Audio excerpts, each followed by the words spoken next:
Welcome back to MSFS A-Z, the series where we break down flight simulation concepts letter by letter. Today we've arrived at one of the letter combinations every pilot both respects and loves to conquer. X is for Crosswind.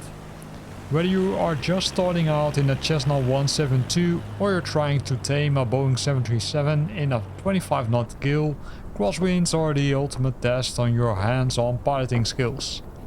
In this video we're going to break down exactly what a crosswind is, look at the aerodynamics and how it forces your plane off course, and walk through live demonstrations of the two classic techniques used to pull off a perfect landing every single time. Let's get into it. Before we talk about the controls, we need to understand what the air is actually doing to your aircraft. Airplanes fly relative to the air mass around them, not the ground. Imagine, you are trying to swim straight across a fast-flowing river. If you point your body directly at the opposite bank, the current is going to sweep you downstream. To land where you actually want to, you have to angle your body into the current. It's the exact same concept in aviation. A crosswind creates a side force that pushes your aircraft off its intended path. And that's what we call drift. This brings us to our first major tool, used by beginners and airline captains alike: the difference between your heading and your track. Advanced aircrafts have a little symbol on the PFD called the flight path vector, or a track indicator on a navigation display. If you want to fly straight down a runway with a wind from the left, your nose must point to the left of the runway. This angle is called your wind correction angle. So how do we fly this in the simulator? That brings up to our first core technique, the crab method. Yes, I've already showed you this in the previous video, but I'm gonna discuss it again a little bit more in detail. This is the most common way to handle a crosswind approach, especially in larger aircrafts. On final approach, you let the plane fly sideways relative to the ground, keeping your wings perfectly level. Your primary goal here is to keep your ground track lined up with the runway extended centerline. So let me show you the crab method. So with the crab method we need to steer into the direction of the wind. So in this case the wind comes from 180 degrees, 2 knots. If you don't see these options, then make sure that you hit the PFD option, then hit the wind, and then you select either option 1, which shows it like this, option 2, which shows like this, and option 3, which shows it like this. You can see it on the top left over here, but first let's make some adjustments because we want to have that left wind. And you can do that by pressing the cloud icon, and make sure that you switch off the real weather if you want to play around with this, and then click one of the cloud layers. Since we're currently below that at 10,000 feet, we're gonna adjust this. And you can either do that by typing it and then say, okay, hey, I want to have the wind for well, 25. Should we do it? Well, we can also do 15. 50 knots, perfectly fine.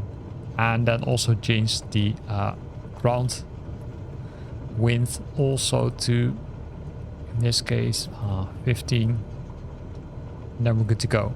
If you want to make it even more challenging, you of course can set up the dynamic wind by adding gusts, but I would leave it for now to none of them because that makes it more challenging, and this can already be a challenge for you as well.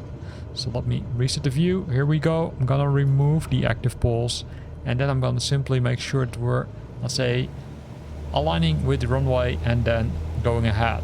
So what you will see is that the aircraft will be pushed pretty hard. So make sure that you're not decreasing the speed too much, because that will have an effect. Also the wind, right, as I already explained, you need to steer into the wind direction to make sure that you're, say, going correct. Else you will be blown off the runway and you will definitely, need to do a go around. And by the way, I also recorded a video about a go round as part of the Microsoft Flight Simulator A-Z series. So if you want to know how to do that, then follow that video. So we need to make sure we're also descending a bit. Here you can see it becomes challenging. You see that the wind is really not liking us. It's pushing us. So you need to push really hard, right? This is really hard work for a pilot, believe me. And then you can see that sometimes it becomes a little bit easier, but then you really need to push hard again. And you need to watch out that you're not going too fast, because we're going pretty fast. I am fully aware of that, because else you might, let's say, not, I would say, end up correctly. And now we can see that we also need to adjust it to the right, and then, whoa, here we go. It's not very good. This is not a perfect crab demo, or crab method demo, I should say. Now it goes a little bit easier for some reason. So we can decrease the power. This was definitely not perfect, but this also explains and shows likely why you need to practice a lot.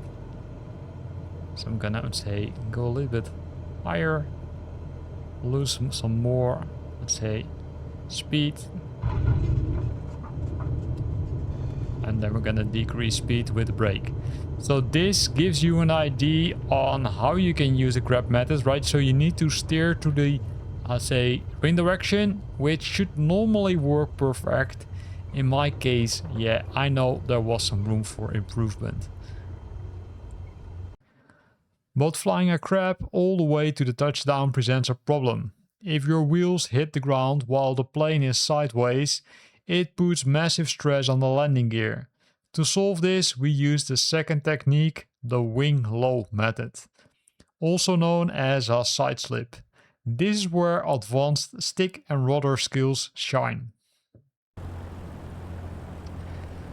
In this second demo, we're gonna use the cross-controlled side slip and touchdown. Although the wind is not that strong, I need to make some corrections, and the idea is that I land with the left rear gear first, then the right rear gear, and then the center one. It's really hard to see, and also I was almost going into a stall, as you hear in a few seconds. But this is the idea, and this to avoid that if you're doing that, I'll say, special technique, right, the crab approach, that you don't break the gears. For airliners it might be a little bit different, but for GA aircrafts it's definitely something which you need to keep in mind. In this third demo I'm going to show you what happens after the touchdown. It's something which you need to keep in mind because the wind keeps pushing you.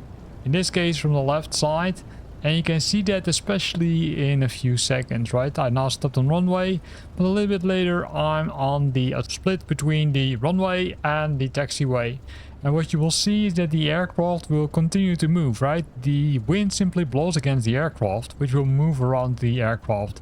So even though you're on the ground, you still need to make corrections to make sure that you're going into the right direction and arrive safely at your parking spot.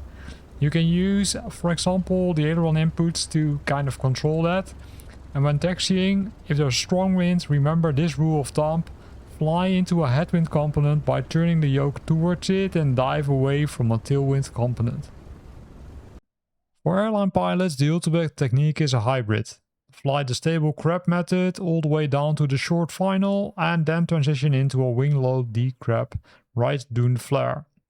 But that's of course not where it stops, so make sure that during the taxiing from the runway to the taxiway and to the parking spot that you also keep in mind what you need to do and adjust your course, because the wind will push you into a direction which you don't expect. Mastering crosswinds takes time, muscle memory and a lot of practice runs. Next time you load up Microsoft Flight Simulator, use the weather panel to set up these demo scenarios for yourself and practice taming the wind. A hint: watch the previous video because I showed you how you can create your own weather scenarios using AI. If you found this breakdown helpful, hit that like button and subscribe so you don't miss our next letter in the series. Let me know in the comments below what's the highest crosswind you've successfully landed in. Thanks for watching, fly safe, and see you next week for the letter Y from Yankee.